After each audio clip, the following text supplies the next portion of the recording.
Hi, welcome to webinar 3 of Staying Regulated While Staying at Home, Parenting Strategies During This Difficult Time. I'm Marcia Ryan. I work here at Chaddock, and I'm here again with Brook. And I'm Brook Linenfelser, and I, like Marcia said, work here at Chaddock with her.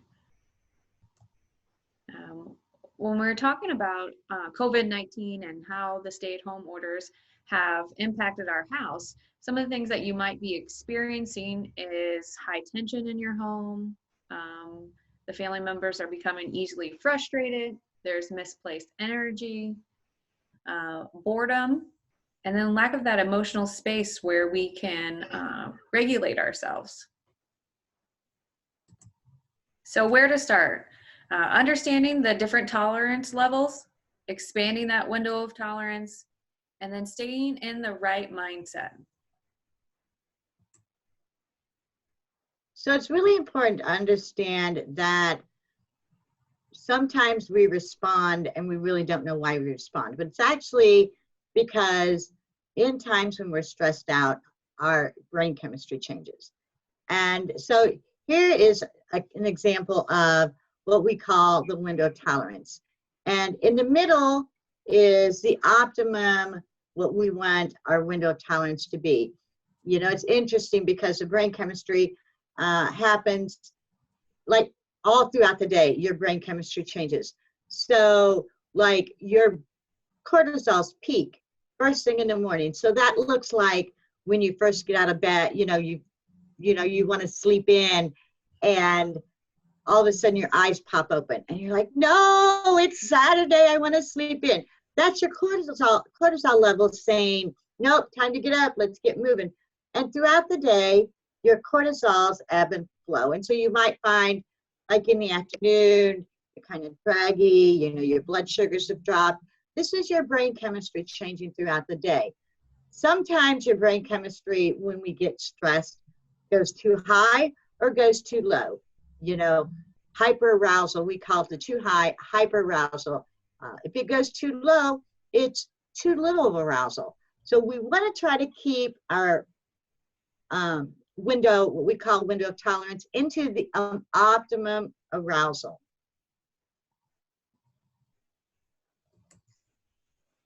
So here is another example of what we're talking about. And I showed you the first one. This one's got a lot of words, so kind of hang in there with me. Hyperarousal looks like anxiety, being overwhelmed, chaotic responses. So they tell you something, you tell a kid something, they start rambling off, going, completely off topic. Emotional outbursts. You tell them to do a chore and they're off. And, oftentimes we hear parents say, the behavior came out of nowhere. Well, it came out of somewhere. They were hyper aroused. Something was going on. They were stressed.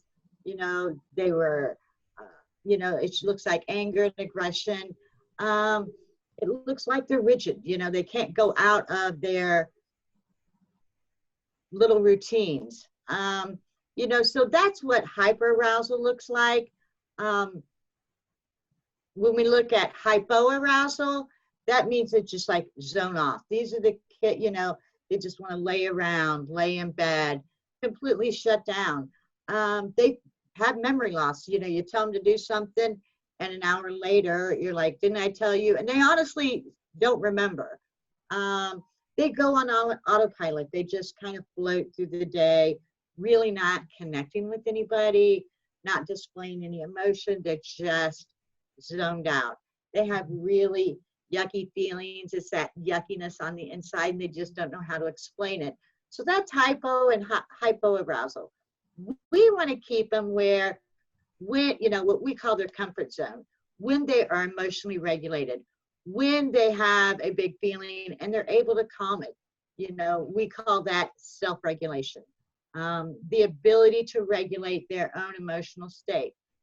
Oftentimes we don't get, kids that can, when they're hyperaroused, be able to calm. So we're going to talk a lot about that, but things that we want to do to help them calm is some mindfulness, some grounding exercises. where they're at in the moment, help them soothe, help them calm, help them learn, and the parents to learn how to emotionally regulate, and recognize when you feel like, you know, you're starting to reach your limits, things that you can do when you've reached your limit. And one thing to note right now with our stay-at-home orders, that comfort zone is kind of shrinking because we're stuck at home and we're not able to do a lot of the physical activity. We're not going to school, we're not going to work, we're not able to go out and go shopping or hang out with friends. So our window in the middle, when Marcia's talking about that window of tolerance, is shrinking right now, the more we stay at home and kind of just sit around. So we want everybody to try to expand that window of tolerance in the middle by going outside and doing some physical activity, or reading a book with your child. Things like that will help expand that comfort zone. Exactly. And everybody's window of tolerance isn't the same. You know, some may have a very large, you know, their window is wide open, and so they can tolerate a lot. And some, their window is very, very almost closed, and they can't hardly tolerate anything. So it's really important to know and to be able to evaluate where's your own window and where's your child's window. And if your window is closing and their window is barely open, that could lead to some challenges.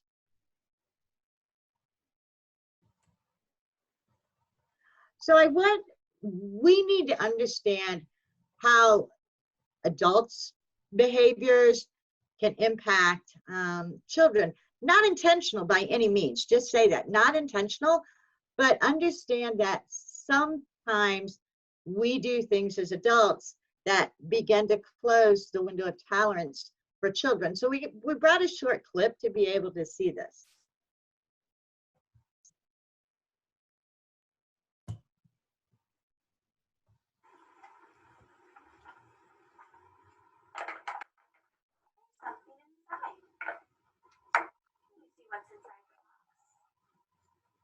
Lid off. Is there something in there? There's a green cone. I'm going to put it back inside the box and put the lid back on the box. Close it up. Can I see that? Thank you. Let's see what else we have.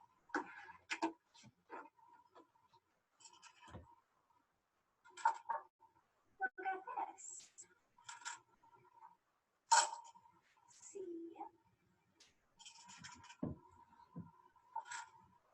Look at this. There.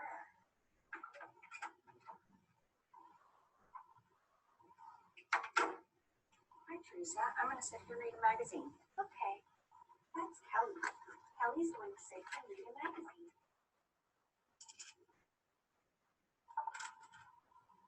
Kelly, look at this. That's aggravating. That's so annoying. Oh, I thought it was really interesting. Well, that's just your opinion. It's aggravating.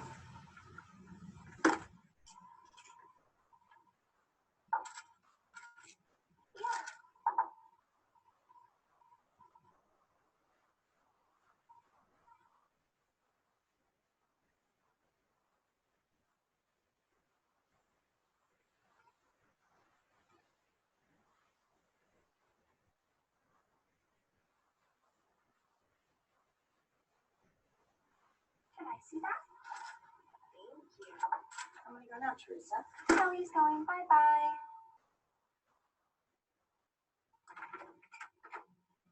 Kelly went. Bye-bye.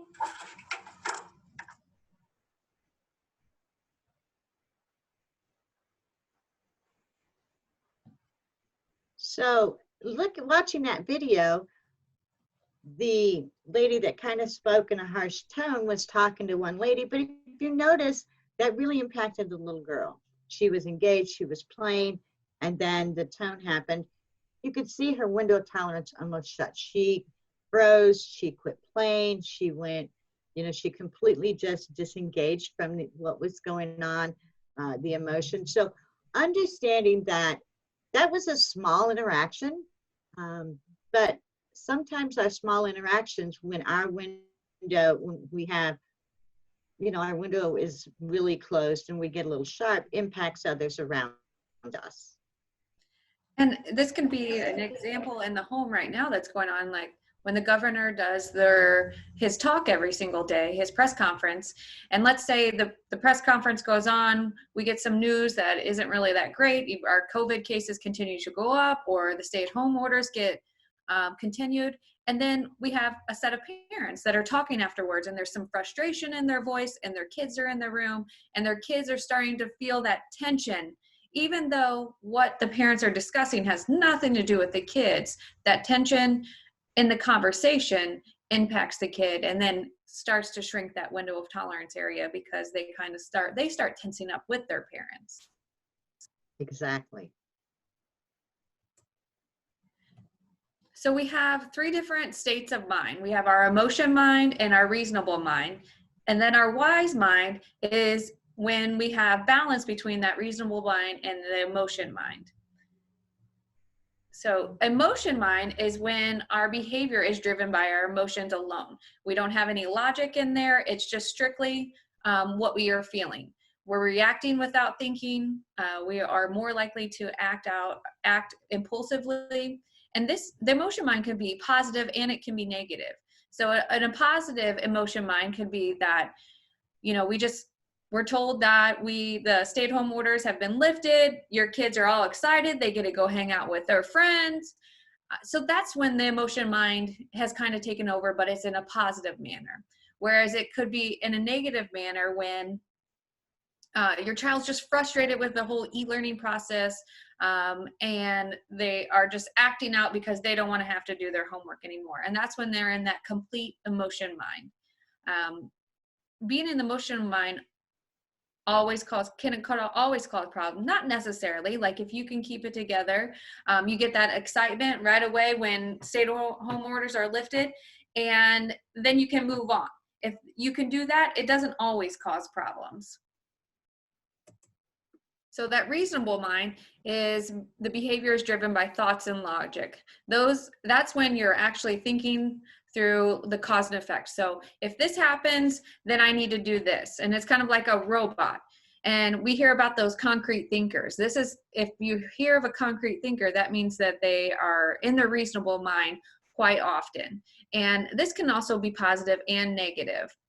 And being in your reasonable mind isn't always problematic, because we do need to pull in some logic when we're making decisions. So for an example of a reasonable mind, when you're talking about COVID, always washing your hands, always wearing a mask wherever you go, really being so rigid about it that it's like you got the stay-at-home order, you have to stay home. You can't go anywhere. Wherever you go, to the nth degree, they're wearing a mask. They might be wearing a mask outside, just playing in their own yard. It's very, to them, it makes sense. Yeah, you're exactly right. And sometimes when we think about those concrete thinkers, they're not able to live in that gray area, whereas they follow everything to the 10th degree. Whereas myself, I might not always wear a mask if I go into a store, even if we have those orders. That's somebody that kind of can move back and forth between the reasonable mind and the emotion mind. So that wise mind is a blend between the two. You pay attention to how you feel and what you think. And this is when we talk about listening to your gut. What is your gut saying? That's when we have that perfect blend between the two. And the key to getting to that wise mind is through mindfulness. And mindfulness is that act of paying attention and observing and being intentional in our interactions. So when we're interacting with our child, we are giving them eye contact and we're letting them know that they have our full attention.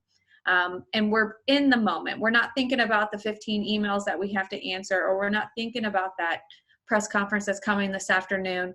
We are in the moment in whatever we're doing. And there's no judgment or attitude in regards to the mindfulness. So if you're doing a mindfulness activity, let's say that you are taking a 1-minute break and where you're just gonna close your eyes and be in that moment, resisting the urge to move or to think about anything. So if a thought comes into your mind, you push it out. Whereas you have to be careful and not judge yourself, because there's sometimes, like, for example, with everything going on, if I try to do a 1-minute mindfulness activity, I'll start thinking about all the things I need to do. And if I get hard on myself, like, you're not supposed to be doing that, you're supposed to be doing mindfulness, that's not really going to help me. I just have to let that thought go in one way and out the other. So Dyadic Developmental Psychotherapy was developed and designed by Dr. Dan Hughes. And the purpose of it is to provide that emotional safety and open communication with a caregiver and a child. And when we experience resistance from our kids, because we all know we're getting some resistance with the e-learning in the house, or whether that's doing chores or wanting to go play with their friends. So when you are met with that resistance, we want you to use the attitude. And when we talk about the attitude, it's not having an attitude with our child, it's using the attitude of, it's called PACE. And that stands for playful, accepting, curious, and empathic. So when we talk about playfulness, it's using that storytelling voice. So if we think about when we read our kids' children's book, how our tones of our voice kind of changes. So we want to use that when we are being met with resistance. And that helps just diffuse the situation and allows that closeness with your child without that touch. It reassures that the conflicts are temporary and do not harm the relationship. So playfulness is not being funny all the time or making jokes when a child is sad, because sometimes our child will perceive that as we're making fun of them. So we don't want to ever have our playfulness feel like we're kind of personally making fun of them. We just want to be in that moment with them, have that sing-songy voice, and do a fun activity with them. It helps pull them out of that resistance. So accepting is that unconditional love. It involves the active communication. It lacks any type of judgment. And we're seeking to reassure that child's inner self. And so that inner self is whatever inner belief your child has, whether we're hoping that it's, I'm lovable, I'm important. And so when we're accepting of them, we are confirming that belief is true. Acceptance is not accepting that behavior if it's harmful to themselves or others. So we're not giving them a free pass necessarily. We're just accepting where they're at in that moment, where their mind is at, and we're going to help them through that situation.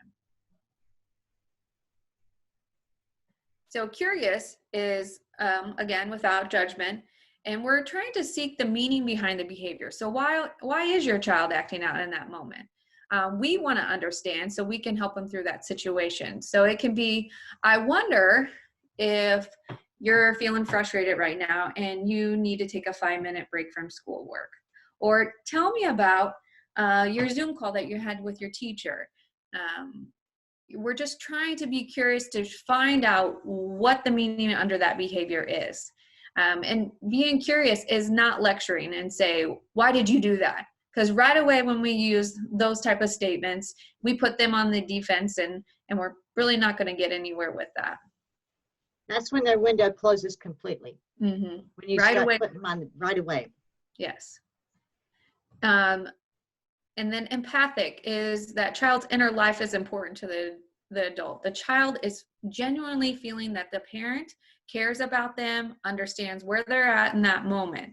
And it communicates that the parent is there with them and they're going to work through whatever issue that you're experiencing in that moment. Being empathic is not saying, well, it's not that bad.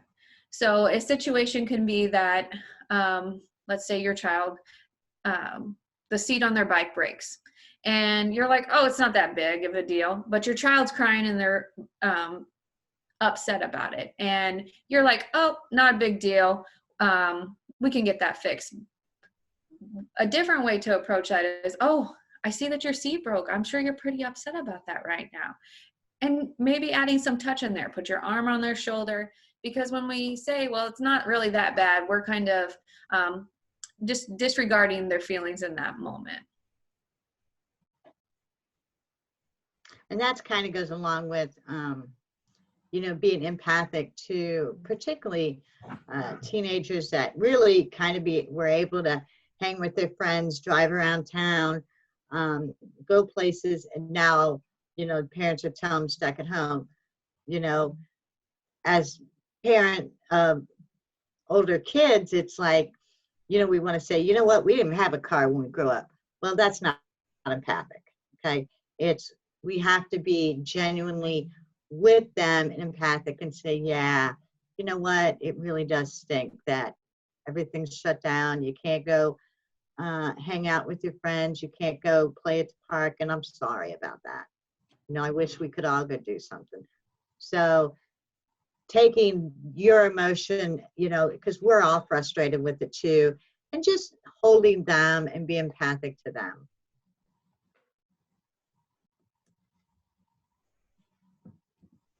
So we talked a lot about what we can do, how to use that. Let's talk about a few ways to respond instead of react. Our window starts closing. Sometimes the minute our kids open their mouth, we can feel the window closing. We have to practice. What can we do? And the kids start, you know, they wake up grouchy. So different ways that we can respond and not react. And we'll put more lists on our website so that you have it. But these are a few of my favorites that I've worked with, you know, I've done with kids of all ages, my own kids, adult kids, children. I do working parents. Just break out the bubbles and start blowing bubbles at the kids. If nothing else, if the parent is blowing bubbles, that's helping you breathe and regulate. And if you start watching the bubbles, it's kind of a mindfulness. So even bubbles inside is no big deal. But just break out the bubbles. Balloons are like a universal let's have fun symbol. Blow up a couple of balloons and start, you know, bouncing the balloon off the wall, you know, going towards a child, and try to get them into maybe a balloon volleyball competition. You're getting a kid up, you're getting them moving, you know, it is a large muscle, and, you know, hopefully you can get a little laughter. Another thing you can do to respond instead of react is, you know, turn on some music, something that's lively, something that you can dance to, you know, and I put on here Baby Shark, because that's got some little hand motions, Baby Shark, and most little kids know this. But you can pick out any song that you've heard heard your kids sing, and just start dancing. Of course, as moms, it's going to be uncool no matter what, and they're going to roll their eyes, and that's okay. You can be silly with them, and then you can say, well, you show me how it's done, whether, you know, you do the Superman or whatever, moonwalk it. We're not cool, so they can show us, well, you show me, and you're kind of pulling them out of their mood, and you're opening their window of tolerance. The last one we have here is have crayons and color books around, including adult color books. So sometimes you just need to pull it out at the table, start coloring. If the kid wants to join you, let them join you. If they want to lay on the couch and have a fit, let them. If they come up and start breaking the crayons, you know, here's the thing with crayons. If you have one that's broke, then you don't have to share. You each have one and it colors the same color. Or you can challenge them to see how many pieces you can break it into littler pieces. Again, that's large muscle. So don't let them, once you start opening your window of tolerance, to start closing it by their behaviors. Really focus on where are they at, where's their window at, and where's yours at. And so these are some ways that you can respond and just not react. Some bonus strategies we have for you today is make a lot more deposits than you do withdrawals. We say that because we all know our bank accounts. We want a lot of more money in our bank account before we have to take it out. So we want to keep as much, we want to make a lot of deposits in the same way we do with, you know, kids. put a lot of good things in them throughout the day, whether it's, hey, thank you for picking up your socks, to, hey, thanks for fixing your brother a bowl of cereal, or picking up after yourself. It could be, you know what, you have a nice smile today, let's go for a walk. It could be just sitting closely before you have to have that big, no, we're not going out, that's against the rules, or no, you can't go outside, you've got to do yours. Those are big withdrawals, so making sure you have a lot of deposits.